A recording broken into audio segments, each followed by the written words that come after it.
Ayah memberiku sebuah buku tabungan berisi 25 miliar rupiah sebagai hadiah pernikahan dan jaminan hidup. Secara diam-diam, aku memindahkan semua uang itu dan hanya menyisakan buku tabungan yang hampir kosong. Aku tidak menyangka suamiku akan diam-diam mengambil buku tabungan itu untuk membelikan mobil mewah bagi adiknya. Ketika ia mencoba menggunakannya, wajahnya pucat karena terkejut. Bulan-bulan terakhir di Jakarta selalu membawa hawa sejuk yang khas. Sebuah pengingat bahwa musim liburan akan segera tiba. Angin sepoi-sepoi seakan memeluk pohon-pohon trembesi tua di sepanjang jalan. Perasaan yang sama kurasakan di hari-hari terakhirku di rumah ini. Rumah tempat aku dibesarkan. Dalam kehangatan cinta ibuku dan dalam asuhan ayahku yang tegas namun penuh kasih. 3 hari lagi dan aku akan resmi pindah ke rumah calon suamiku. Aku akan memasuki babak baru dalam hidup bersama Bima. Pria yang telah ku kenal dan ku cintai selama 3 tahun masa mudaku. Malam itu, saat ibuku tidur lebih awal untuk mempersiapkan upacara keesokan harinya, ayah memanggilku ke ruang kerjanya. Ruangan itu beraroma kertas-kertas tua kayu dan kopi tubruk kental yang sering ia minum saat sedang berpikir keras. Ayahku adalah seorang pensiunan profesor universitas. Seluruh hidupnya terikat pada kata-kata dan prinsip moral. Dia duduk di sana. Bayangannya yang agak kurus disinari oleh cahaya kuning hangat dari lampunya. Matanya tersembunyi di balik kacamata baca dan menatapku dengan cinta yang sulit diungkapkan dengan kata-kata. Ia memberiku secangkir kopi panas. Asap tipisnya naik dan menghilang di udara. Kemudian ia membuka laci mejanya. Mengambil sebuah buku tabungan hijau yang dibungkus rapi dengan plastik kecil. Ayah memegang tanganku dan meletakkan buku tabungan itu di sana. Dinginnya kertas dan hangatnya telapak tangan ayahku menyatu, dan aku merasakan sakit di hatiku. Aku hendak menolak karena aku tahu ini adalah semua tabungan mereka. Uang dari penjualan tanah dan pensiun mereka. Tapi ia mengangkat tangannya untuk menghentikanku. Alia anakku, kamu adalah satu-satunya putri kami dan kehormatan terbesar yang pernah kucapai dalam hidupku. Aku tahu kamu hebat, kamu seorang arsitek. Kamu bisa menghasilkan uang sendiri dan tidak akan pernah mau bergantung pada orang lain. Tapi hidup seorang wanita itu seperti perahu di lautan luas. Saat laut tenang, tidak ada masalah. Tapi saat ombak datang, disitulah kamu akan tahu. Di mana pelabuhan yang aman 25 miliar ini bukan untuk kamu membeli kesombonganmu dan juga bukan untuk kamu meremehkan keluarga suamimu. Aku tidak menilai orang hanya dari penampilan luarnya. Bima adalah pria yang baik, tapi keluarganya kulihat banyak sekali komplikasi. Hati manusia adalah yang paling sulit ditebak di dunia. Saat hubungan masih manis, semua janji terdengar indah. Saat cinta sudah hilang, orang bisa berubah karena uang. Ingatlah ini baik-baik. Anggap buku tabungan ini sebagai hartamu sendiri. Jangan beritahu Bima, dan terutama jangan biarkan keluarganya tahu tentang ini. Jika hidupmu damai, anggaplah ini tabungan untuk anak-anakmu di masa depan. Tapi jika suatu saat ada masalah, kamu bisa meninggalkan rumah itu dengan kepala tegak tanpa khawatir soal makanan, uang, atau belas kasihan siapapun. Aku menatap ayah dan tiba-tiba pandanganku kabur karena air mata. Aku menyadari betapa dalam cintanya. Dia tidak mengajariku bagaimana cara bertahan. Dia mengajariku cara melindungi diri, cara menjaga martabatku di masyarakat, di mana hal-hal material menjadi lebih penting dan cinta sesama kadang menjadi murah. Aku mengerti bahwa di mata ayah, aku akan selalu menjadi anak kecil yang perlu dilindungi. Tidak peduli seberapa tua aku atau prestasi apapun yang kucapai, perlindungan ayah ini bukanlah keegoisan, melainkan pandangan luas dari seseorang yang hampir menyelesaikan perjalanannya dalam hidup. Yang telah merasakan semua pahit dan manisnya dunia. Perlahan aku mengangguk, memeluk buku tabungan itu seolah-olah itu adalah janji kepada ayahku. Aku berjanji akan hidup bahagia. Tapi aku juga berjanji tidak akan pernah membiarkan diriku berada dalam kesulitan karena kenaifanku terhadap sifat orang lain. Nasihat ayah menghantuiku sepanjang malam sehingga aku tidak bisa tidur. Aku berbaring menatap langit-langit, mengingat setiap wajah di keluarga Bima. Dari ibunya yang selalu mengatakan betapa beruntungnya aku menikahi putranya, hingga adiknya Rina yang selalu menatapku dengan mata penuh penilaian. Aku bukan orang yang curiga, tetapi profesiku sebagai arsitek selalu menuntut ketelitian dan pemahaman risiko. Jadi aku tidak bisa mengabaikan peringatan ayah. Aku memutuskan untuk mengikuti nasihatnya, tetapi dengan cara yang lebih teliti dan lebih rahasia untuk memastikan keamanan hadiah ini. Keesokan paginya saat Bima sibuk menjemput teman-temannya di bandara, aku pamit kepada keluarga untuk urusan pribadi dan mampir ke bank. Hawa dingin dari AC dan suara mesin penghitung uang memberiku sedikit ketenangan. Aku memberitahu teller bahwa aku kehilangan buku tabunganku, jadi aku meminta salinan baru. Setelah mendapatkan buku tabungan baru, aku meminta untuk menarik semua 25 miliar itu dan memindahkannya ke rekening pribadi baru yang baru saja kubuka. Ini adalah rekening yang benar-benar terpisah. Tidak terhubung dengan kartu bankku yang biasa dan hanya aku yang tahu kata sandinya. Setelah semua proses selesai, aku hanya menyisakan tepat 100.000 rupiah di rekening lama. Teller itu menatapku dengan heran, tapi aku hanya tersenyum. Buku tabungan lama yang kusimpan di rumah tidak diperbarui oleh mesin bank. Di sana masih tertulis 25 miliar dan masih ada stempelnya. Tapi saldo sebenarnya di sistem hanyalah nilai simbolis. Aku melakukan ini bukan untuk menipu, tetapi untuk menciptakan penyamaran yang sempurna. Sebuah kamuflase untuk jalan keluar yang telah disiapkan ayahku dengan hati-hati.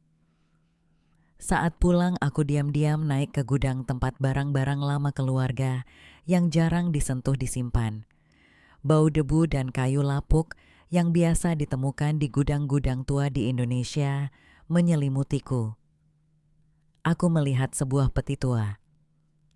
Jenis peti yang dulu digunakan orang tuaku untuk menyimpan selimut dan kenangan masa muda mereka. Dengan hati-hati, aku menyelipkan buku tabungan itu di antara selimut tebal berbau kapur barus dan menutup peti itu dengan rapat. Aku berkata pada diriku sendiri, semoga ini menjadi rumah permanen bagi buku tabungan ini. Semoga pernikahanku cukup kuat sehingga aku tidak perlu menyentuhnya untuk menyelamatkan hidupku. Aku turun tangga, membersihkan debu dari pakaianku dan tiba-tiba merasa lega, seolah-olah sebuah duri besar telah dicabut dari dadaku. Malam itu Bima datang untuk makan malam. Dia masih ceria perhatian dan mengambilkan makanan untukku sambil menjanjikan masa depan yang indah. Saat aku menatapnya, aku merasakan sedikit sakit di hatiku saat memikirkan kewaspadaanku. Aku bertanya-tanya apakah aku terlalu berlebihan. Apakah aku kurang percaya pada pria yang akan segera kunikahi? Tapi tiba-tiba bayangan ayahku dengan mata khawatirnya muncul di benakku dan aku menjadi lebih teguh pada keputusanku dalam hidup ini.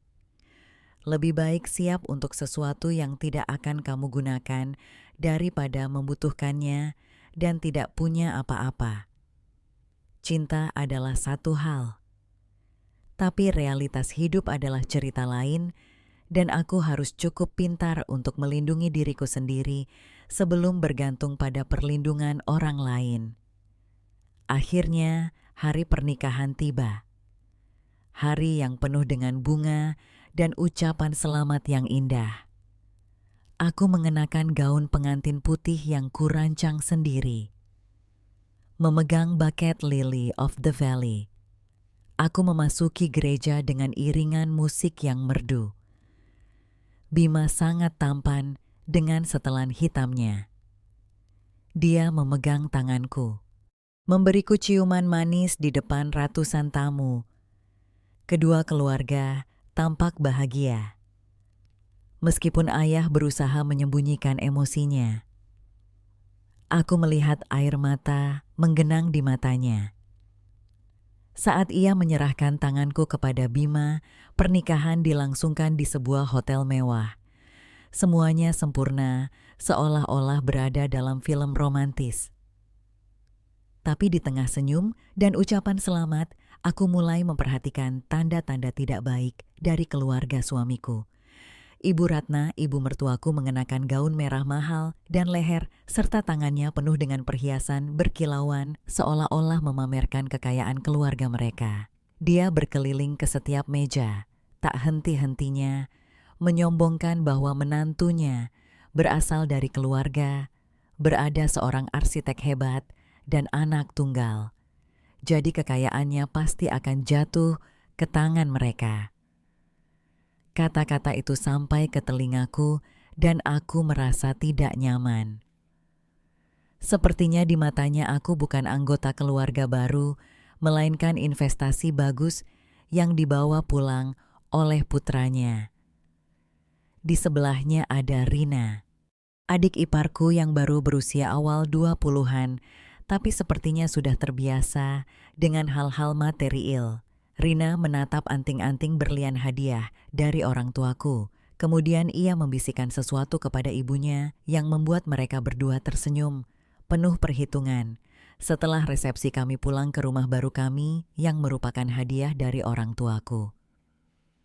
Bima tampak lelah tetapi masih bersemangat menghitung uang hadiah dari teman-teman kami. Aku duduk diam di dekat jendela, menatap jalanan Jakarta di malam hari dengan perasaan berat. Realitas kehidupan pernikahan tidak dimulai dengan bisikan romantis, tetapi dengan tagihan hubungan yang rumit dan harapan dari keluarga suami. Di hari pertamaku sebagai menantu, aku sudah merasakan beban ketidakcocokan status yang sering mereka sebutkan. Keluargaku meskipun mampu hidup sederhana dan pribadi, sementara keluarga Bima sepertinya menganggap kekayaan sebagai hiasan untuk dipamerkan kepada dunia. Di hari-hari berikutnya, ibu mertuaku sering mengunjungi rumah. Baru kami selalu bersama Rina. Mereka tidak datang untuk membantuku menata rumah atau mengajariku cara mengelola rumah tangga, tetapi untuk mengamati dan mengomentari barang-barang mahal yang diberikan orang tuaku untukku. Ibu Ratna sering mengingatkan betapa sulitnya mereka membesarkan Bima. Dan ada isyarat bahwa sekarang Bima punya istri hebat dan rumah bagus. Dia harus berterima kasih dan membalas budi kepada orang tua dan adiknya. Bima hanya duduk, mengangguk patuh. Sesekali ia menatapku dengan mata memohon seolah berkata, "Jangan berkomentar." Aku mulai menyadari bahwa lapisan luar yang mengkilap dari hubungan kami perlahan-lahan terkelupas, mengekspos retakan keserakahan dan keegoisan. Dan pada saat-saat ini, aku semakin berterima kasih kepada ayahku atas jalan keluar yang diam-diam ia berikan padaku. Kami belum genap 2 bulan menikah. Tapi aku mulai merasa bahwa kehadiran Rina, adik iparku, seperti beban yang tidak kuduga. Dia sering datang ke rumah kami saat Bima belum pulang. Dan setiap kunjungannya, dia menjadikan ruang tamuku sebagai tempat pamer. Suatu Selasa sore, saat aku sibuk menggambar desain untuk proyek Villa Bel Pintu, berbunyi berulang kali mengganggu konsentrasiku. Aku membuka pintu dan melihat Rina membawa setumpuk kantong kertas dari butik-butik mode. Meskipun riasannya tebal kelelahan di wajahnya, setelah seharian berjalan-jalan, tidak bisa disembunyikan. Kak Alia lihat cocok tidak denganku. Kamu kan arsitek, pasti seleramu lebih bagus dari teman-temanku. Kata Rina sambil masuk tanpa izin ke kamarku, meletakkan kantong-kantong kertas di atas tempat tidurku yang putih bersih. Dia mulai mengobrak-abrik meja riasku, mengambil parfum mahal dan mencobanya. Kemudian menatap tas-tas tanganku yang dipajang di cermin dengan mata penuh keinginan. Banyak sekali barang bagus muka, tapi kamu tidak terlalu sering menggunakannya. Sayang sekali, boleh aku pinjam tas Chanel hitammu itu? Ada pesta yang akan kudatangi akhir pekan ini bersama pacarku. Aku butuh itu agar penampilanku lebih keren. Aku tersenyum tipis, mencoba menjaga ketenanganku dan berkata bahwa tas itu adalah hadiah dari orang tuaku saat aku lulus. Jadi aku tidak mau meminjamkannya sembarangan. Wajah Rina langsung berubah. Dia cemberut dan menggumamkan sesuatu tentang menjadi pelit padahal kami keluarga. Kemudian, tanpa pamit, ia membuka laci meja riasku, mengambil lipstik Dior baruku dan mengoleskannya di bibirnya, tanpa izin. Sikapnya yang terlalu merasa seperti di rumah sendiri membuatku merasa jengkel yang tak bisa dijelaskan. Bukan hanya barang yang dipinjam Rina. Dia sepertinya mencoba mengambil alih ruangku, menganggap semua barangku sebagai milik keluarganya. Ada hari-hari di mana dia akan datang dan seenaknya memesan makanan. Dan aku yang disuruh membayar karena katanya dia lupa dompetnya. Atau, Kak, kamu kan kaya, ini cuman uang kecil buatmu. Kalau Bima tahu, dia cuman akan tertawa. Katanya, dia masih muda, masih kekanak-kanakan sebagai kakak maklumi saja agar tidak ada masalah. Tapi aku tahu bahwa toleransiku tidak memberinya pelajaran. Sebaliknya dia semakin melewati batas, menganggap meminta dariku sebagai haknya. Aku mulai lelah dengan setiap kunjungan Rina, karena di balik setiap kata manis ada permintaan baru barang baru yang ingin dia dapatkan untuk membiayai gaya hidupnya yang boros tanpa bekerja. Pernikahanku tidak hanya diganggu oleh adik iparku, tetapi juga oleh panggilan tak terduga dari Ibu Ratna, ibu mertuaku. Dia sering menelepon Bima di tengah malam, saat lampu sudah mati dan kami siap untuk tidur. Dan setiap panggilan berlangsung hampir 1 jam penuh dengan keluhan dan penderitaan di sela-sela keheningan di kamar. Aku bisa mendengar suara Ibu Ratna di seberang sana. Kadang-kadang menangis terseduh-seduh tentang sakit punggungnya. Kadang-kadang mengeluh tentang kenaikan harga kebutuhan pokok yang katanya pensiun mereka tidak lagi cukup. Tapi inti dari setiap cerita selalu Rina. Anak kesayangannya membutuhkan uang untuk kursus bahasa Inggris, butuh baju baru untuk wawancara, atau sekadar butuh uang untuk membayar utang barang-barang bermerek yang dibelinya. Bima, anakku, kamu anak sulung, hanya kamu yang bisa kami dan adikmu andalkan. Coba lihat bagaimana kamu bisa membantu adikmu. Kasihan aku melihatnya selalu memakai baju lama saat bersama teman-temannya. Suara Ibu Ratna penuh penderitaan, seolah-olah Rina berada dalam situasi yang sangat sulit. Bima bersandar di kepala tempat tidur. Dahinya berkerut karena stres. Dia mengacak-acak rambutnya dan menghela napas. "Baik, Bu. Nanti saya lihat rekening saya sisa berapa. Besok saya kirimkan untuk Rina." Setelah panggilan itu udara di kamar menjadi berat. Aku bisa mendengar detak jantungku yang cepat karena frustrasi Bima menatapku. Matanya penuh permintaan maaf, tetapi juga ada permintaan tak terlihat. Dia memegang tanganku dan berbicara lembut. "Alia, coba lihat apa kita punya uang ekstra bulan ini. Aku baru saja membayar asuransi seluruh keluarga. Jadi rekeningku tidak banyak isinya. Pinjam dulu uangmu untuk kukirim ke ibu untuk Rina.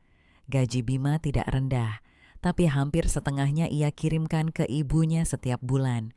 Dan sekarang dia bahkan ingin menggunakan gajiku untuk mendukung gaya hidup boros adiknya." Perlahan aku mengingatkannya bahwa kami perlu menabung untuk rencana kami memiliki anak dan untuk membayar cicilan kecil pembelian perabotan rumah. Tapi sikap Bima langsung berubah. Dia bilang aku terlalu ketat soal uang. Dia menyindirku bahwa aku menghasilkan banyak uang sebagai arsitek, tapi menjadi pelit pada keluarga, bahwa aku lebih menghargai uang daripada hubungan kakak beradik. Pertengkaran seperti ini semakin sering terjadi dan menyebabkan retakan dalam hubungan kami. Aku menyadari bahwa Ibu Ratna menggunakan statusnya sebagai ibu dan tanggung jawab Bima sebagai anak sulung untuk perlahan-lahan menguras tenaga dan uang putranya yang sebenarnya secara tidak langsung diambil dariku. Setiap kali telepon berdering di tengah malam, aku merinding seolah-olah aku tinggal di sebuah rumah yang dindingnya perlahan-lahan menutup, mengelilingiku dengan permintaan dan kepura-puraan dari orang-orang yang kucoba anggap sebagai keluarga. Puncak ketegangan terjadi saat makan malam di rumah ibu mertuaku, di mana seluruh keluarga berkumpul untuk alasan yang tampaknya mulia. Perayaan ulang tahun kakek Bima. Tapi setelah hidangan terakhir, disajikan kehangatan palsu kebersamaan, tiba-tiba hancur oleh permintaan langsung Ibu Ratna. Dia menatapku mengambil sepotong ayam dan meletakkannya di piringku dan memulai dengan nada lembut namun kuat. "Alia, aku dengar dari Bima, kamu punya tabungan sendiri sebelum kalian menikah. Benarkan Rina sudah dewasa? Akan mulai bekerja di perusahaan besar. Katanya malu kalau dia hanya naik motor ke tempat kerja. Apalagi pacarnya dari keluarga kaya. Kami sudah bicara dengan Bima. Mungkin kamu bisa ambil sedikit tabunganmu untuk membelikannya mobil yang bagus agar keluarga kita terlihat terhormat." Aku terdiam mendengar permintaan terus terangnya. Nasi di mulutku tiba-tiba terasa pahit. Aku menatap Bima, berharap dia akan mengatakan hal yang benar, tapi dia hanya menunduk ke piringnya. Sedikit mengangguk setuju dengan ibunya seperti perilaku patuh. Rina yang duduk di sebelah ibunya, matanya berbinar penuh harap. Dia bahkan menambahkan beberapa bujukan. "Kak Alia, tolonglah aku. Nanti kalau aku sudah bekerja dan punya uang, aku akan bayar kembali. Perempuan sekarang kalau punya mobil lebih dihormati. Dan kamu arsitek terkenal. Kalau adik iparmu punya mobil, bagus kamu juga yang akan terangkat. Benar kan? Seluruh ruangan hening. Semua mata tertuju padaku, menunggu anggukan untuk melengkapi rencana penambangan mereka yang sudah lama mereka siapkan. Aku merasakan getaran di dalam diriku, bukan karena takut, tetapi karena marah. Di hadapan ketidakmaluan orang-orang yang duduk di sana. Aku menarik napas dalam-dalam. meletakkan alat makanku dengan rapi, dan perlahan menjawab. Bu, tabunganku adalah untuk hal-hal penting, untuk keluarga kecil kami, dan juga untuk merawat orang tuaku saat mereka tua nanti. Rina masih muda. Kalau dia ingin mobil bagus, dia harus bekerja keras untuk membelinya. Atau kalau ibu mau membelikannya, sebaiknya gunakan uang keluarga ibu sendiri. Aku tidak bisa menggunakan uang hasil jerih payahku untuk membeli kemewahan yang tidak perlu untuknya. Setelah aku selesai berbicara, Ibu Ratna tiba-tiba menggebrak meja. Wajahnya memerah karena marah. Dia mulai berteriak dan memakiku. Menyebutku menantu egois yang tidak memikirkan keluarga suami yang hanya menahan uang untuk diri sendiri. Baru saat itulah Bima mengangkat kepala. Bukan untuk melindungiku, tetapi untuk menyalahkanku. Alia, kenapa kamu bicara seperti itu pada ibu? Hanya beberapa ratus juta. Bukan masalah besar bagimu. Kenapa kamu mempersulit ibu dan Rina? Kamu memalukan. Makan malam berakhir dengan kekacauan dan kata-kata menyakitkan. Aku berdiri dan pamit pulang, dengan kepala tegak meskipun hatiku berdarah. Saat aku keluar dari rumah itu, aku melihat langit Jakarta yang luas namun muram. Tiba-tiba aku teringat buku tabungan berisi 25 miliar rupiah yang tersembunyi di peti di gudang kami. Jalan keluar, hadiah dari ayahku, kini menjadi pengingat kuat akan kewarasan yang harus kumiliki. Aku tahu pertarungan ini baru saja dimulai, dan orang-orang yang kusebut keluarga suamiku tidak memandangku sebagai manusia, tetapi sebagai tambang emas yang siap mereka eksploitasi.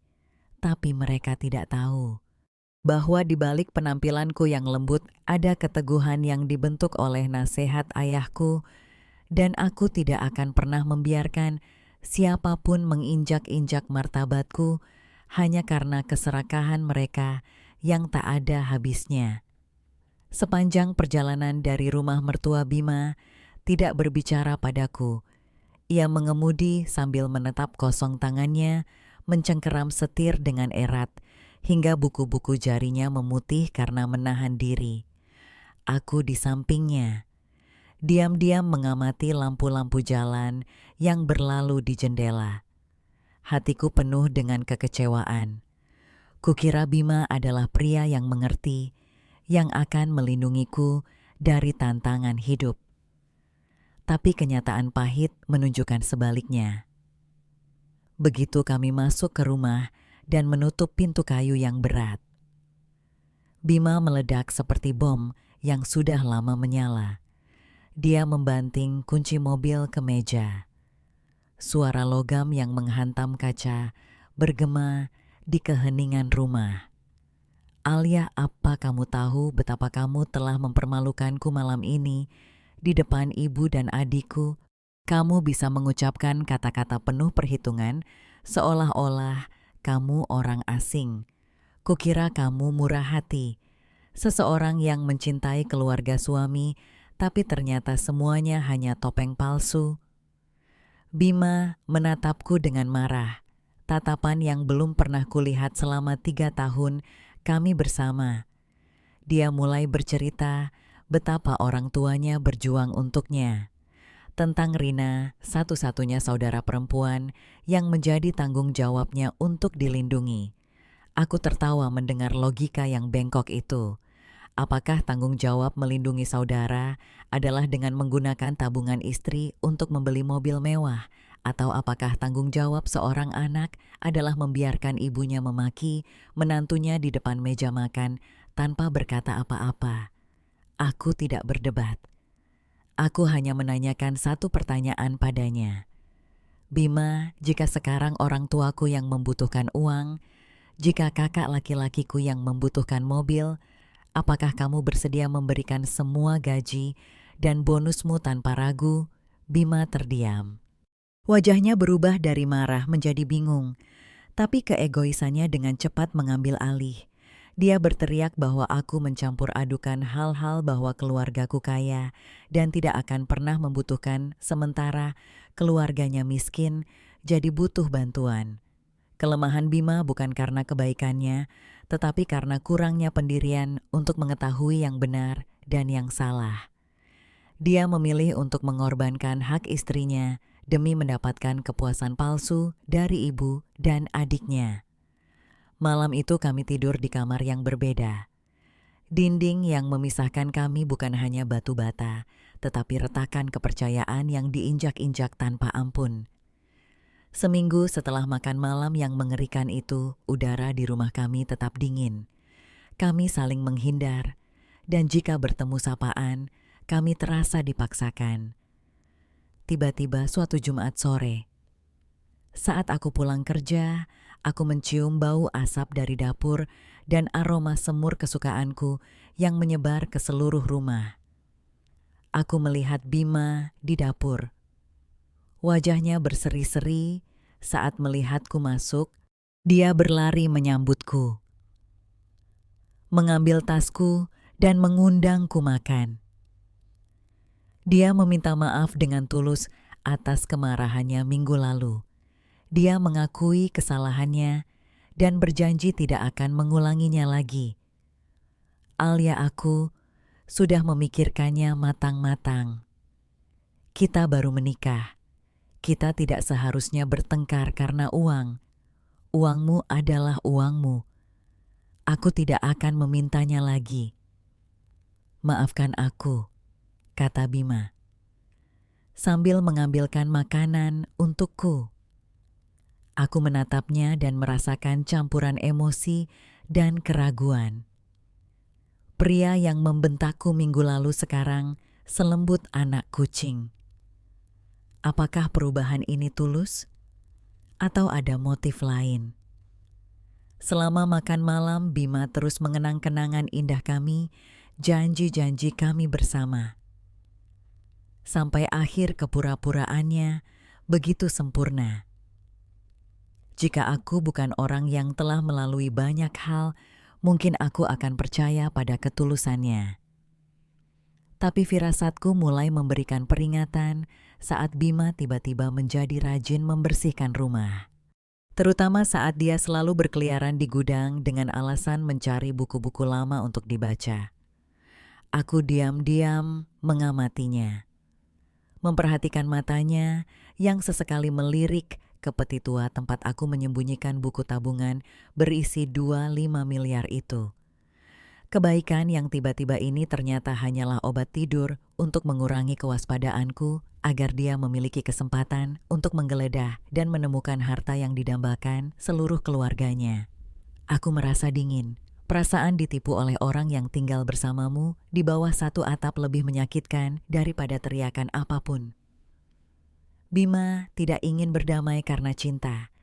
Dia ingin berdamai untuk menemukan di mana aku menyembunyikan uang itu, untuk melaksanakan rencananya, mendapatkannya tanpa keributan atau paksaan. Suatu Senin sore, aku pulang lebih awal karena konstruksi dihentikan sementara untuk inspeksi teknis. Aku tidak memberitahu Bima dan diam-diam pulang sambil memikirkan tingkah lakunya yang aneh beberapa hari terakhir. Saat aku masuk pintu, Bima tidak ada di ruang tamu. Tapi dari gudang, aku mendengar suara gemerisik, suara benda berat diseret di lantai kayu tua. Jantungku berdebar kencang, perasaan cemas menyelimutiku. Aku melepas sepatuku. Perlahan menaiki tangga, memastikan tidak ada suara. Saat aku sampai di atas, aku melihat Bima. Berkeringat berusaha keras menarik. Peti tua orang tuaku ke tengah lantai di bawah cahaya redup gudang yang berdebu. Wajah Bima menunjukkan keserakahan yang menakutkan. Dia bukan lagi suami yang baik dan terhormat yang kukenal. Sekarang dia seperti pencuri yang mencuri di rumahnya sendiri. Bima menggunakan obeng kecil untuk merusak gembok tua peti itu. Setiap suara logam terasa seperti tusukan di hatiku.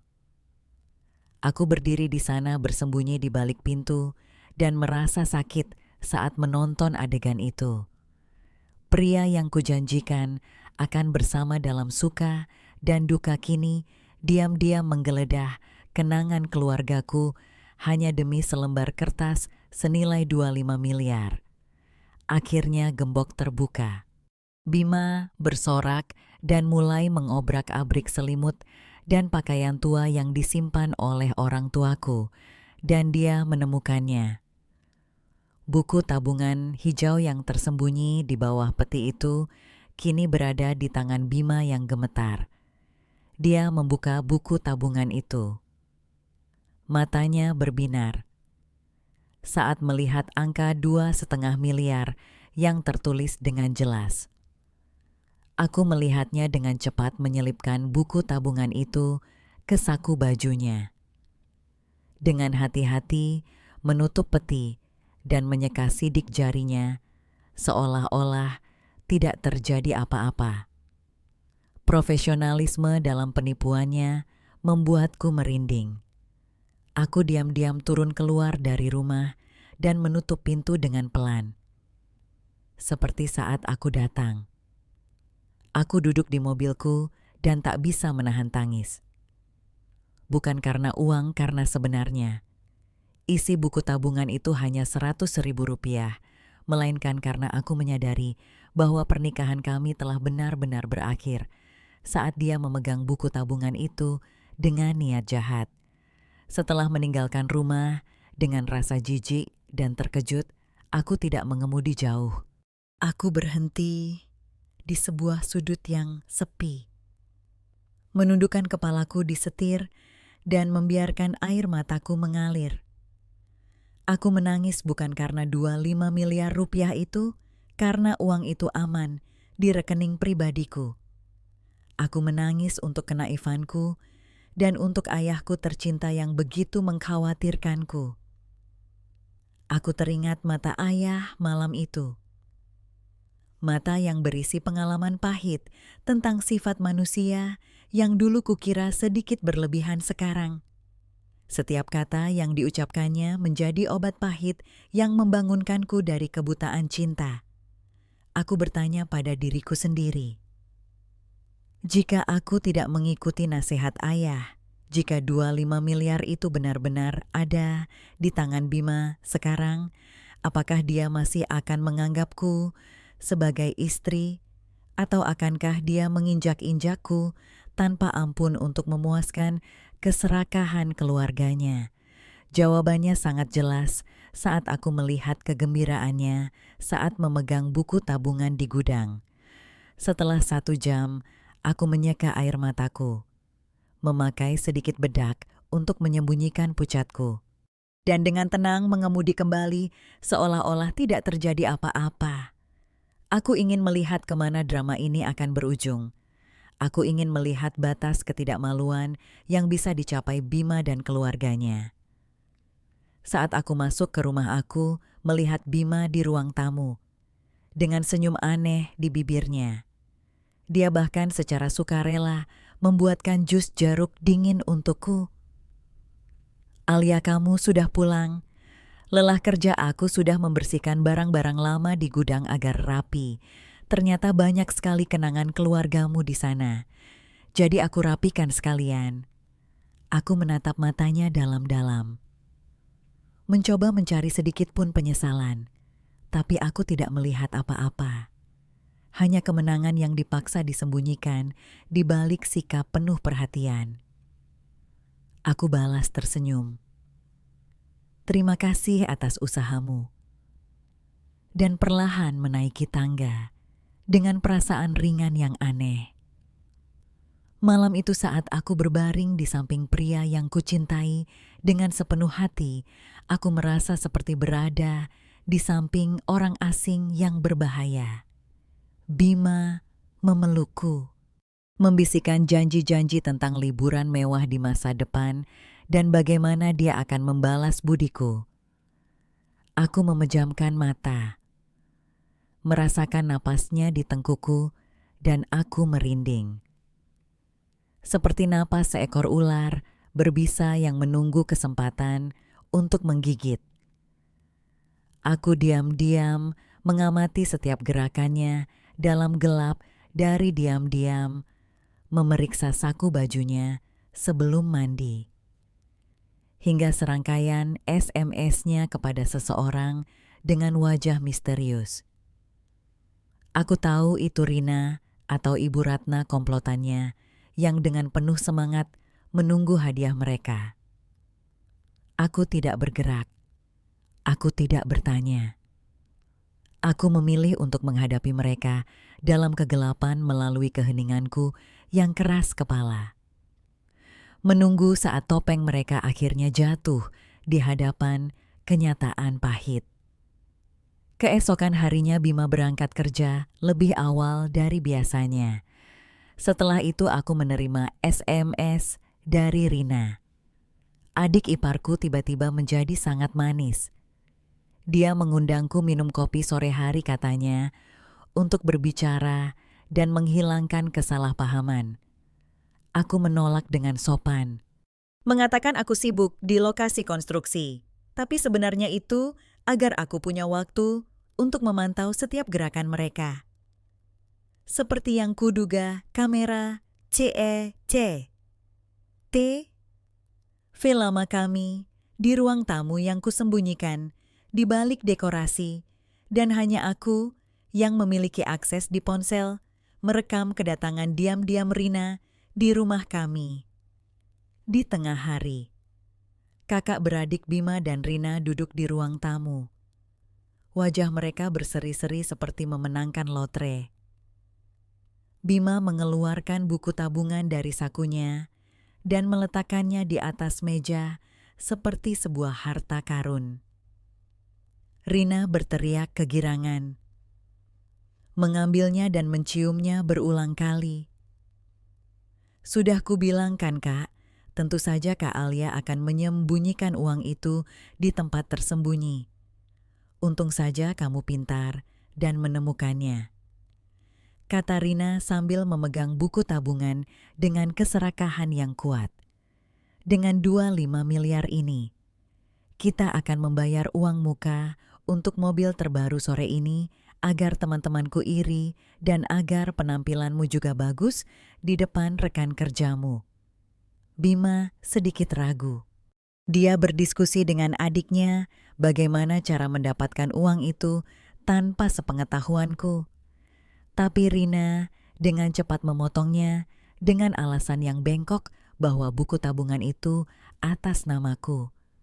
Tapi ini adalah kekayaan keluarga mereka dan mereka menggunakannya untuk hal penting, jadi tidak ada yang salah. Mereka dengan gembira membicarakan warna mobil tentang perayaan yang akan datang. Rina bahkan membuat daftar panjang barang-barang desainer yang akan dibelinya setelah mendapatkan mobil. Keserakahan mereka terlihat jelas dalam tindakan mereka saat mereka dibutakan oleh uang. Mereka tidak tahu.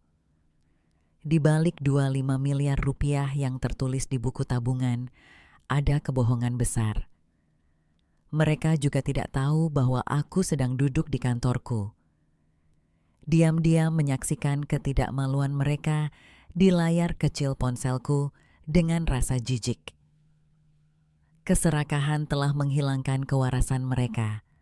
Mereka lupa bahwa buku tabungan berisi 25 miliar tidak bisa ditarik begitu saja, seperti uang di dompet tanpa pemiliknya. Tapi mungkin rasa percaya diri yang berlebihan telah membutakan mereka. Percaya bahwa dengan kelemahan Bima dan kebaikanku, mereka bisa dengan mudah menipuku dan mendapatkan segalanya. Aku mematikan layar ponselku. Menarik napas dalam-dalam untuk menenangkan hatiku. Drama ini akan segera mencapai puncaknya, dan akulah yang akan menurunkan tirai pada ilusi konyol mereka. Pukul 2 siang saat aku sedang berbicara dengan seorang klien tentang desain baru, ponsel pribadiku bergetar berulang kali. Nomor tak dikenal muncul di layar, Tapi firasat profesionalku dan persiapan lamaku memberitahuku bahwa ini adalah saat yang menentukan. Aku pamit pada klien dan keluar ke koridor yang sepi untuk menjawab telepon.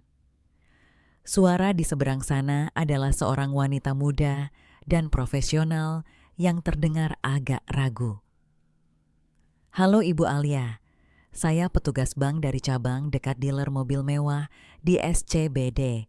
Saya menelepon untuk memverifikasi sebuah transaksi. Saat ini Pak Bima dan seorang Nona Rina ada di sini.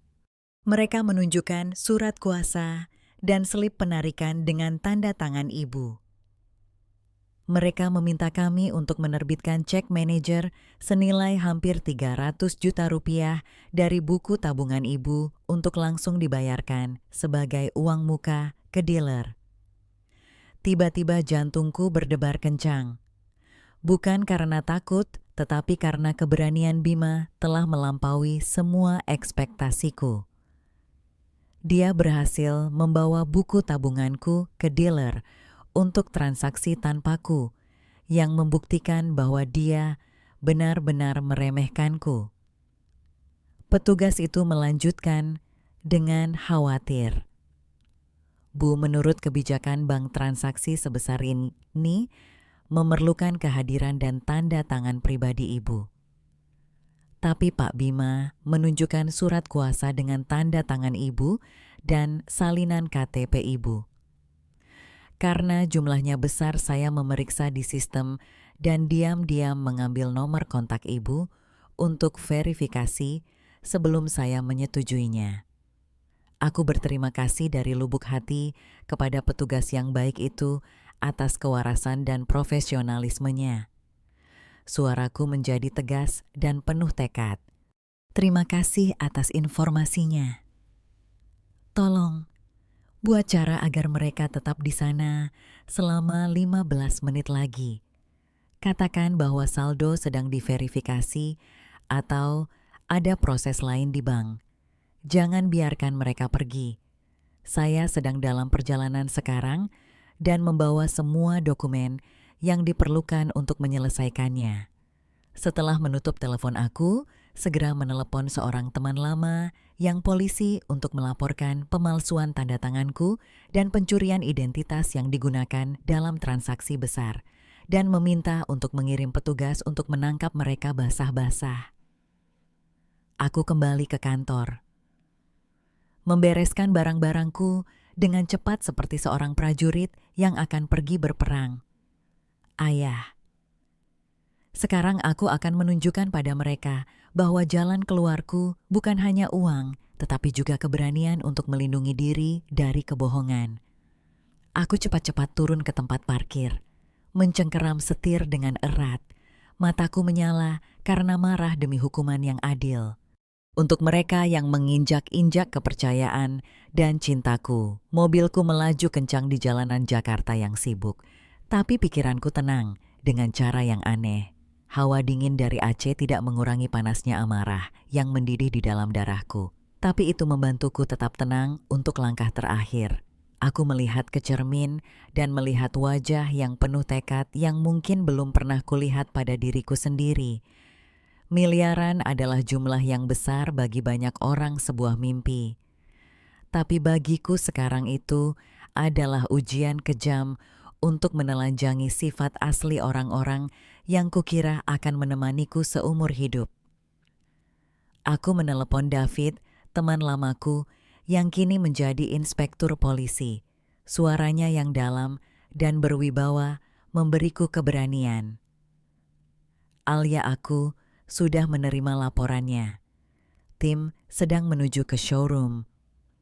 Tenang saja.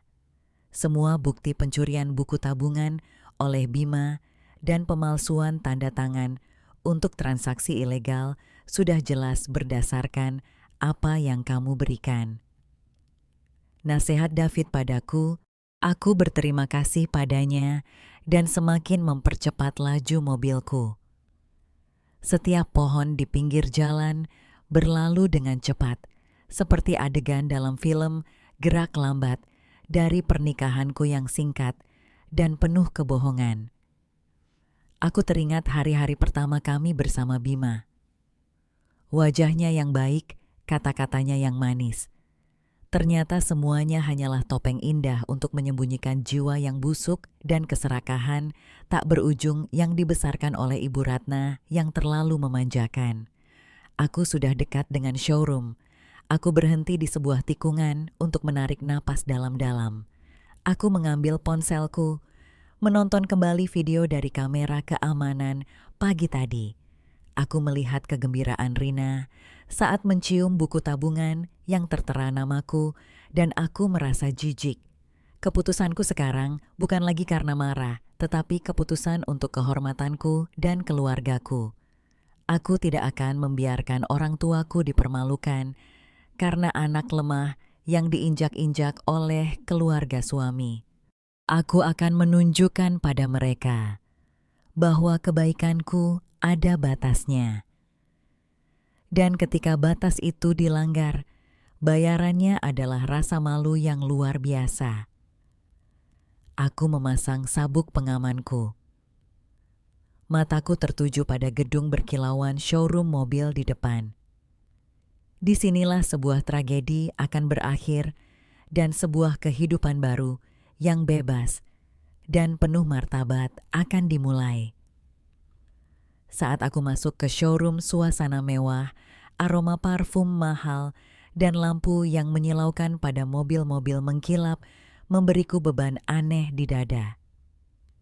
Satpam menyapa dengan hormat, tapi aku hanya mengangguk. Mataku dengan cepat mengitari area pajangan tengah, dan di sanalah mereka di tengah kerumunan pelanggan. Bima dan Rina sangat mencolok, seperti dua orang yang memenangkan lotre tetapi tidak punya sopan santun. Rina mengenakan gaun ketat, memegang ponsel terbaru, dan berputar-putar berpose di samping mobil mutiara putih senilai miliaran. Dia tertawa terbahak-bahak, tanpa ragu membuka pintu mobil. Duduk di dalam dan melambai pada Bima dengan kebanggaan yang luar biasa. Kak, lihat. Cantik tidak aku di dalam mobil? Bilang sama Kak Alia, ini yang akan kuambil. Warnanya cocok denganku. Pacarku pasti akan terkejut. Bima berdiri di samping seorang konsultan penjualan. Wajahnya campuran antara bangga dan cemas. Dia memegang buku tabungan hijauku. Sesekali mengelusnya seolah-olah itu adalah tiketnya menuju tingkat kehidupan yang baru. Dengan sombong, ia memberitahu agen bahwa ia adalah kepala keluarga. Istrinya sibuk sehingga ia dipercayakan dengan semua keputusan. Kesombongannya membuatku merasa sangat jijik. Aku perlahan mendekat, langkahku ringan di atas karpet lembut. Tapi setiap langkah membawa beban ribuan kilogram. Konsultan penjualan yang tadi berbicara denganku ditelepon melihatku dan aku melihat kelegaan dan kasihan di matanya. Wah, Kak Alia, teriak Rina saat melihatku. Tapi wajahnya langsung berubah, dari kaget menjadi pura-pura manis. Pas sekali kamu datang, Kak. Kami sedang memilih mobil ini untukku dengan Kak Bima. Cantik sekali. Benar kan tanda tangani saja kertas-kertasnya agar uangnya cepat diproses. Bima menoleh dan wajahnya pucat saat melihatku, tapi ia dibutakan oleh keserakahan. Dia mencoba untuk tenang dan mendekatiku. Berbisik seolah-olah hubungan kami masih sangat manis. Alia, syukurlah kamu datang. Mobil ini bagus untuk keluarga kita dan untuk Rina. Tanda tangan sebentar saja. Selesai. Isi buku tabunganmu kan besar. Apa artinya sebuah mobil untuk adikku? Aku berdiri dan menatap matanya yang penuh kebohongan. Senyum dingin muncul di bibirku. Senyum penghinaan tertinggi bagi orang-orang yang ingin menggunakan hartaku untuk keinginan mereka sendiri. Seluruh showroom sepertinya hening saat aku mendekati meja transaksi tempat dokumen penjualan tergeletak bersama buku tabunganku di atasnya. aku tidak langsung mengambil buku tabungan itu. Sebaliknya, aku perlahan duduk dengan gerakan seorang pemilik sejati yang akan memberikan putusan akhir. Bima dan Rina buru-buru duduk di seberangku. Rina memerintahkan agen untuk membawa pulpen, sementara Bima terus melirik jam tangannya dengan cemas. Pada saat itu beberapa pria berpakaian sipil tetapi dengan penampilan terhormat masuk David dan rekan-rekannya. Mereka diam-diam berdiri di sudut. Mengamati sesuai rencana, aku memberi isyarat kepada konsultan penjualan dan suaraku bergema dengan jelas. Tolong periksa saldo sebenarnya dari buku tabungan ini di sini agar semua orang bisa mendengar. Mari kita lihat apakah itu cukup untuk membayar mobil mahal ini. Agen itu ragu-ragu. Tapi setelah aku mengangguk dengan tekad, dia memulai proses di komputernya yang terhubung ke sistem bank. Bima menyeringai penuh percaya diri. Kamu lucu sekali. Jelas tertulis 25 miliar di sana. Masih ada stempelnya. Aku sudah lihat. Tanda tangani saja agar tidak membuang waktu semua orang. Tambah Rina. Kamu terlalu hati-hati, Kak. Itu kan uangmu, bukan uang orang lain. Kenapa harus berakting? Cepatlah. Aku masih harus berfoto dan mempostingnya online untuk pamer ke teman-temanku. Konsultan penjualan. Setelah beberapa saat memeriksa, menunjukkan ekspresi aneh. Dia menatapku, lalu ke Bima dan Rina, dan perlahan menghadapkan layar komputer ke arah kami dan berkata dengan nada yang sangat dingin. Pak Bu, menurut data dari bank saldo saat ini, di buku tabungan ini hanya persis Rp100.000 saja. Dana sebesar 2,5 miliar rupiah telah ditarik dan dipindahkan ke rekening lain 2 bulan yang lalu. Tiba-tiba seluruh ruangan menjadi sunyi senyap, sehingga kau bisa mendengar suara AC. Wajah Bima yang tadinya memerah karena bangga tiba-tiba menjadi pucat pasi. Rina ternganga. Matanya membelalak menatap angka 100.000. Di layar, apa 100.000 rupiah? Mustahil. Alia, apa yang kamu lakukan dengan uang itu? Teriak Bima.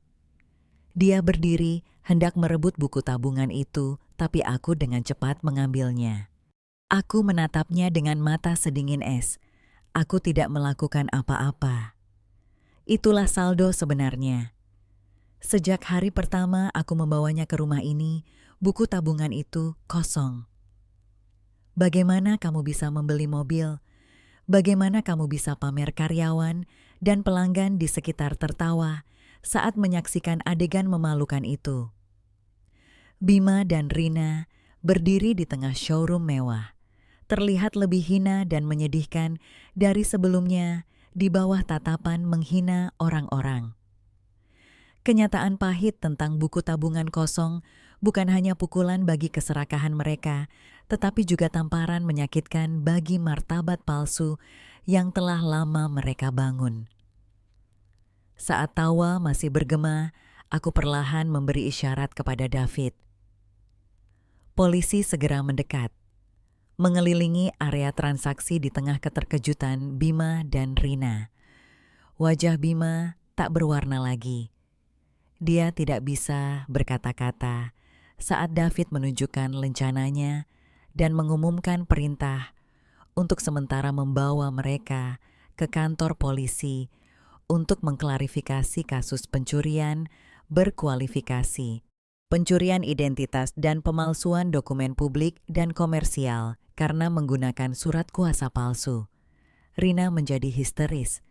Dia berteriak menangis dan bersikeras bahwa dia tidak bersalah dan semuanya adalah ulah kakaknya. Adegan di mana kakak, beradik itu diseret keluar dari showroom di depan banyak mata yang menghina meninggalkanku dengan perasaan dingin. Tidak ada kegembiraan, melainkan kesedihan yang mendalam bagi orang-orang yang kehilangan kemanusiaan mereka karena hal-hal material. Kak Bima, Kak Alia tolong aku. Aku tidak tahu apa-apa. Aku hanya ingin punya mobil untuk kerja. Kata Rina sambil menangis dan memegang tanganku. Tapi aku dengan dingin menepisnya. Bima menunduk, bahunya gemetar. Mungkin baru sekarang dia menyadari betapa mahalnya harga sebuah pengkhianatan. Aku melihat mereka dimasukkan ke dalam mobil polisi dan aku merasa lega, tetapi dengan rasa pahit untuk orang tuaku. Jika bukan karena kewarasan ayah, jika aku tetap menjadi wanita naif yang percaya pada janji. Mungkin aku yang berada di posisi mereka sekarang, menahan injakan dan penghinaan masyarakat. Aku berterima kasih kepada konsultan penjualan dan manajemen showroom atas kerjasama mereka. Dan diam-diam, keluar langit Jakarta tiba-tiba menjadi gelap seperti cermin yang memantulkan kehancuran sebuah keluarga yang kucoba bangun. Saat pulang ke rumah-rumah yang dulu penuh tawa, kini sunyi seperti kuburan. Aku duduk di ruang tamu, menatap perabotan mahal yang kini terasa tak bernyawa. Aku tahu ini baru permulaan dari masalah hukum, tapi aku siap menghadapinya karena aku mengerti bahwa kebohongan selalu memiliki bayaran berupa rasa malu. Dan aku tidak akan pernah memaafkan orang-orang yang ingin menjadikan hidupku lelucon murahan. Aku menarik napas dalam-dalam, mengambil telepon dan menelepon ayah. Saat aku mendengar suaranya yang dalam dan hangat. Pulanglah nak. Tiba-tiba air mataku tumpah. Di tengah badai kehidupan, cinta seorang ayah adalah pelabuhan teraman, jalan keluar terkuat yang kumiliki. Berita bahwa Bima dan Rina dibawa ke kantor polisi karena mencuri buku tabungan menyebar seperti api. Belum ada 2 jam. Saat aku sedang membereskan kenangan yang tersisa di gudang bel pintu berbunyi berulang kali. Diiringi teriakan keras dan makian dari luar. Ibu Ratna, ibu mertuaku yang dulu manis pujiannya padaku sebagai menantu yang baik, sekarang marah besar dan menggedor pintu. Wajahnya bengkok karena marah. Saat aku membuka pintu, dia langsung menyerbu, hendak menjambaku sambil terus memaki, menggunakan kata-kata yang tidak kusangka akan kudengar dari seseorang yang mengaku terpelajar. Kau menantu iblis. Apa kau mau membunuh anak-anakku sehingga kau memenjarakan mereka? Kau monster hanya karena uang. Kau melakukan ini. Di mana kau sembunyikan uang itu? Dan kau memberi mereka buku tabungan kosong untuk mempermalukan mereka. Ibu Ratna menangis dan berteriak. Percaya bahwa aku menjebak anak-anaknya yang malang, bahwa akulah dalang di balik kehancuran keluarganya. Tidak ada kata penyesalan atas pencurian yang dilakukan putranya. Tidak ada rasa malu atas keserakahan putrinya. Semua kesalahan dilimpahkan padaku, menantu dari luar. Aku berdiri diam dan menatap wanita yang mengamuk di depanku, dan aku lebih merasa kasihan daripada marah. Pemanjakan buta dan keserakahan yang dalam telah membutakan kewarasan seorang ibu, menjadikannya seorang yang menakutkan. Komplotan dalam dramanya sendiri. Perlahan aku menjawab. Suaraku jelas dan tegas. Bu putra ibu yang diam-diam mencuri buku tabunganku dari peti di gudang. Putri ibu juga yang memaksa suamiku untuk melakukan hal yang salah ini demi membiayai gaya hidupnya yang boros. Aku tidak menjebak siapapun. Aku hanya melindungi harta yang diberikan orang tuaku dan hukum yang akan memutuskan siapa yang benar dan salah. Ibu Ratna semakin marah. Dia mengambil vas bunga di meja dan hendak melemparkannya padaku.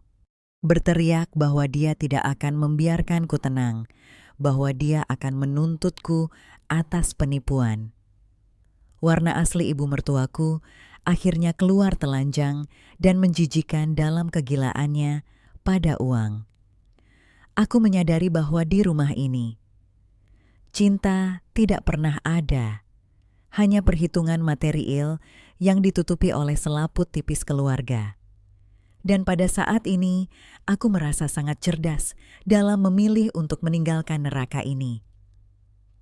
Saat Ibu Ratna mengamuk, bayangan familiar tiba-tiba muncul di pintu. Ayah. Profesor tua dengan penampilan baik, tetapi dengan mata yang menyala-nyala karena wibawa. Dia masuk tanpa kata. Perlahan mendekat dan berdiri di sampingku. Meletakkan tangannya yang hangat di bahuku, seolah-olah memberikan kekuatan. Kehadiran ayah membuat seluruh ruangan hening. Bahkan Ibu Ratna terdiam oleh penampilannya yang terhormat. Ayah menatap lurus ke mata Ibu Ratna. Suaranya dalam tetapi kuat. Setiap kata memiliki bobot. Ibu, saya mempercayakan putri saya kepada keluarga Anda untuk kebahagiaannya, bukan untuk menjadi korban keserakahan dan kebohongan Anda. Ayah mulai memaparkan setiap peristiwa dari nasihatnya sebelum pernikahan, hingga pengetahuannya tentang sifat asli keluarga Bima. Tapi dia masih memberi putrinya kesempatan untuk belajar.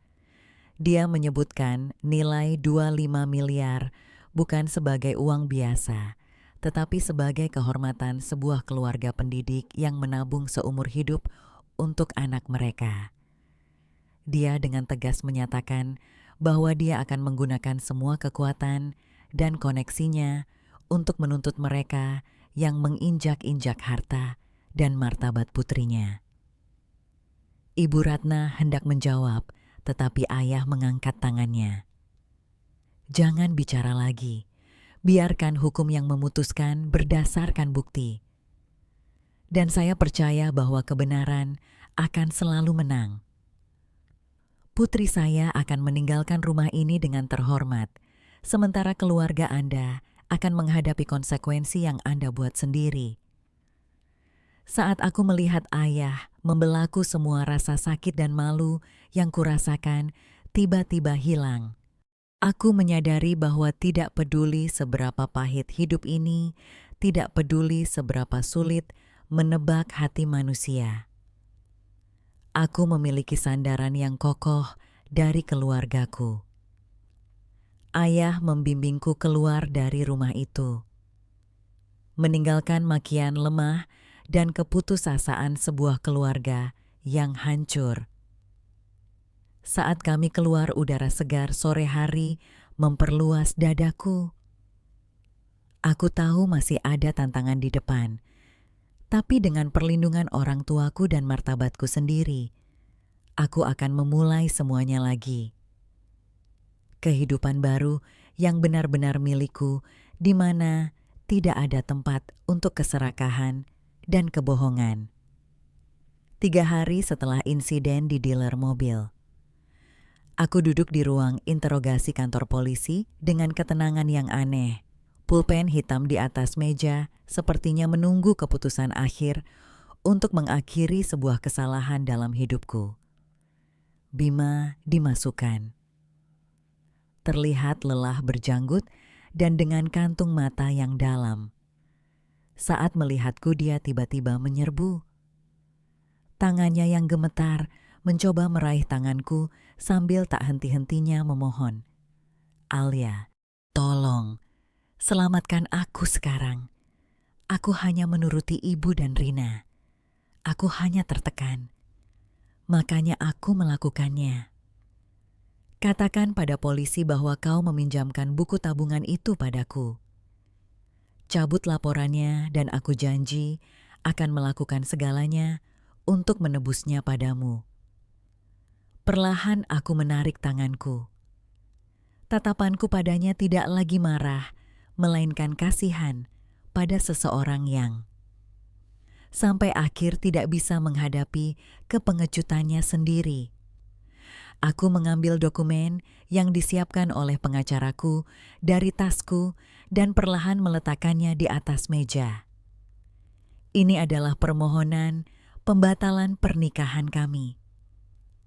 Dengan alasan ketidakmampuan psikologis dan penipuan. Aku menatap mata Bima dalam-dalam. Suaraku jelas dan tenang. Bima, kamu tidak tertekan. Kamu melakukannya karena kamu meremehkanku. Kamu meremehkan pengorbanan dan cintaku untuk keluargamu. Uang di buku tabungan itu hanya sampah bagiku.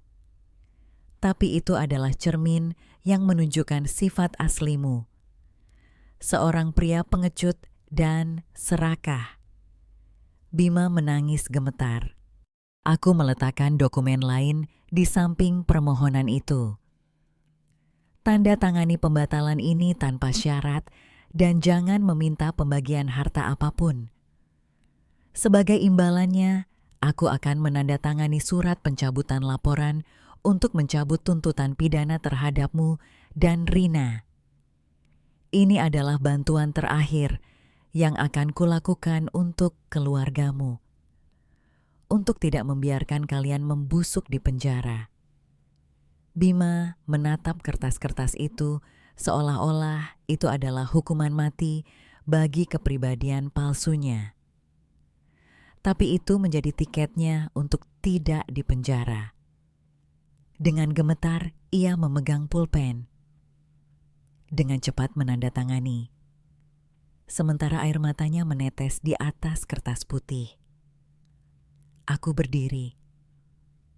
Menutup tasku dengan tekad.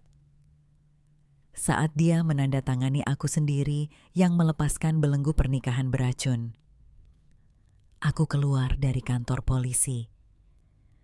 Sinar matahari terasa hangat di kulitku.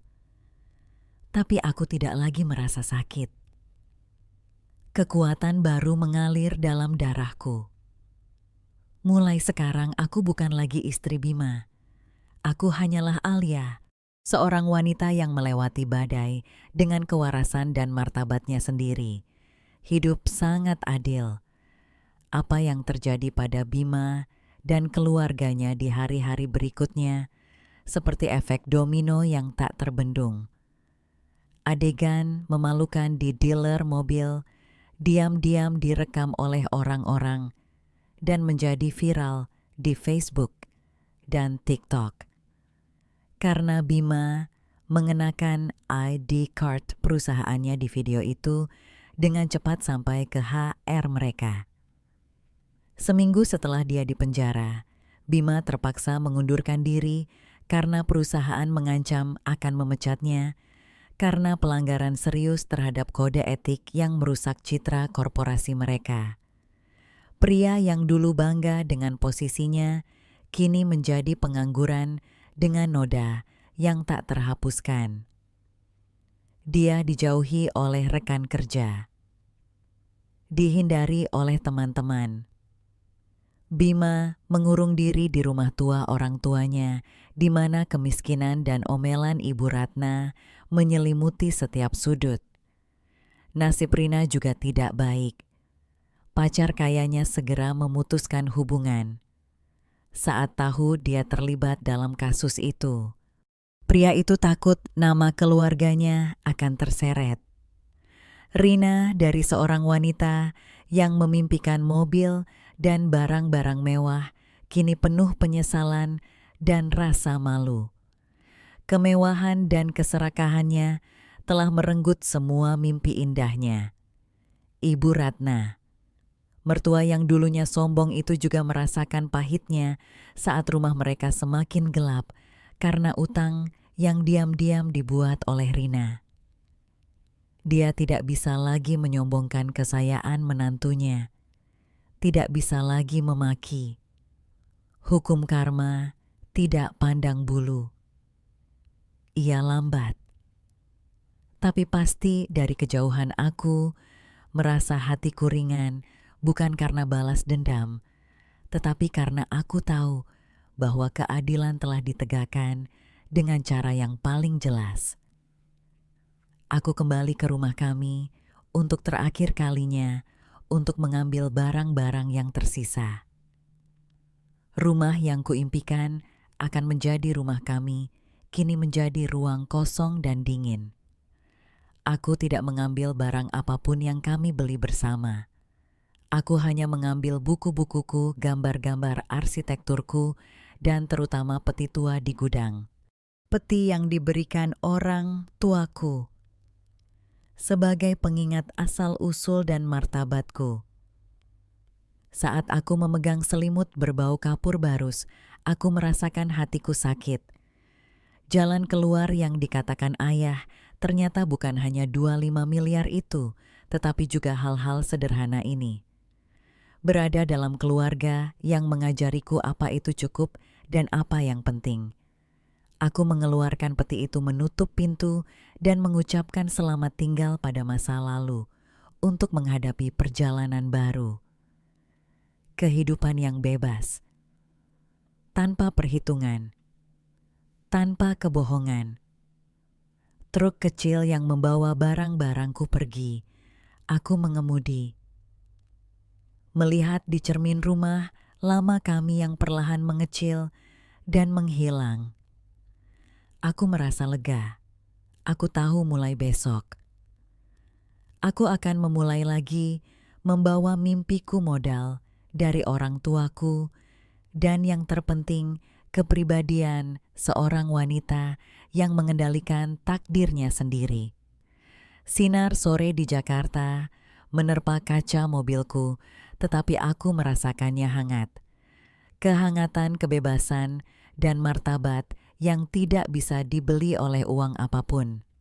Saat aku kembali ke pelukan orang tuaku setelah semua proses hukum selesai, aku seperti anak kecil yang terlahir kembali dari abu kehancuran. Orang tuaku tidak menyalahkanku.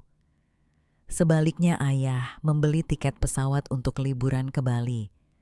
Hari-hari di Nusa Dua, aku sering berjalan-jalan dengan ayah di pantai. Ibu sibuk memberiku makanan lezat. Alia nak, terkadang seorang wanita harus melalui babak yang gelap untuk lebih menghargai cahaya. Jangan sedih untuk pria yang tidak pantas. Kamu punya bakat, kamu punya keluarga, dan yang terpenting, kamu menjaga martabatmu. Ibu memegang tanganku. Aku menatap lautan luas dan merasakan kedamaian. Kemarahan dan rasa malu seolah-olah telah hilang. Lautan itu luas, tetapi hati manusia lebih luas. Jika kamu belajar memaafkan, semua badai akan berlalu, kata ayah. Kami menyaksikan matahari terbenam dan menyadari bahwa kebahagiaan bukan terletak pada jumlah uang atau pada suami yang tampan, tetapi bersama orang-orang yang benar-benar mencintaimu. Liburan itu menyembuhkanku, membantuku menemukan kembali diriku. Aku mengerti bahwa kekayaan hanyalah alat. Cinta keluarga dan keteguhan diri adalah harta yang paling berharga. Setelah liburan aku kembali ke Jakarta dengan kekuatan baru. Aku bukan lagi Alia yang sedih. Aku segera memulai mimpiku untuk membangun firma arsitektur sendiri. Sekali lagi ayah mengeluarkan buku tabungan itu. Sekarang dia memberikannya padaku dengan senyuman. Nak, uang ini bukan jalan keluar. Ini adalah awalmu untuk terbang dengan sayapmu sendiri. Aku menyewa sebuah kantor kecil, menghiasinya dengan gaya sederhana namun elegan. Dengan bantuan tabunganku dan dukungan orang tuaku, aku melewati cobaan pertama. Perusahaanku yang kuberi nama Lumiera Designs dengan cepat dikenal. Aku bekerja tanpa henti bukan karena uang, tetapi karena gairah. Setelah setahun, Lumiera Designs menjadi nama yang dikenal di industri ini. Aku tidak perlu lagi melihat wajah orang lain untuk hidup. Aku menggunakan sebagian dari keuntunganku untuk membalas budi orang tuaku. Aku membangunkan mereka sebuah rumah peristirahatan di puncak saat aku melihat senyum di wajah ayah. Aku tahu keputusanku benar. Suatu sore yang hujan, saat aku hendak meninggalkan kantor aku, melihat seorang pria kurus menunggu di luar. Bima, mantan suamiku yang hampir 2 tahun, tidak kutemui. Dia terlihat menyedihkan. Setelan jasnya yang dulu mewah, telah digantikan oleh jaket pudar. Saat melihatku dia hendak mendekat, tetapi terdiam. Alia, aku hanya ingin bicara sebentar. Aku tahu aku tidak punya hak untuk meminta maaf, tapi selama ini aku menyesali semua yang telah kulakukan padamu. Suara Bima bergetar. Dia menceritakan kehidupannya yang sulit, kepergian Rina. Dia meminta maaf, bukan untuk rujuk, tetapi agar hatinya lega. Aku mendengarkan dengan tenang, tanpa amarah, tanpa rasa sakit, sebuah ketidakpedulian. Seolah-olah aku sedang mendengarkan cerita orang asing. Aku tersenyum tipis. Bima, aku sudah lama memaafkanmu bukan karena kamu pantas, tetapi agar aku bebas. Masa lalu sudah berlalu. Hiduplah dengan baik. Dan anggap ini sebagai pelajaran. Aku masuk ke mobilku dan melewatinya seperti hantu masa lalu. Di cermin aku melihatnya masih berdiri di bawah hujan. Kecil dan menyedihkan. Penyesalannya sudah terlambat. Ada kesalahan yang bisa diperbaiki, tetapi ada pengkhianatan yang membunuh semua cinta selamanya. Aku mengemudi ke rumah orang tuaku, di mana makan malam menanti. Hatiku ringan seperti burung yang dilepaskan dari sangkar.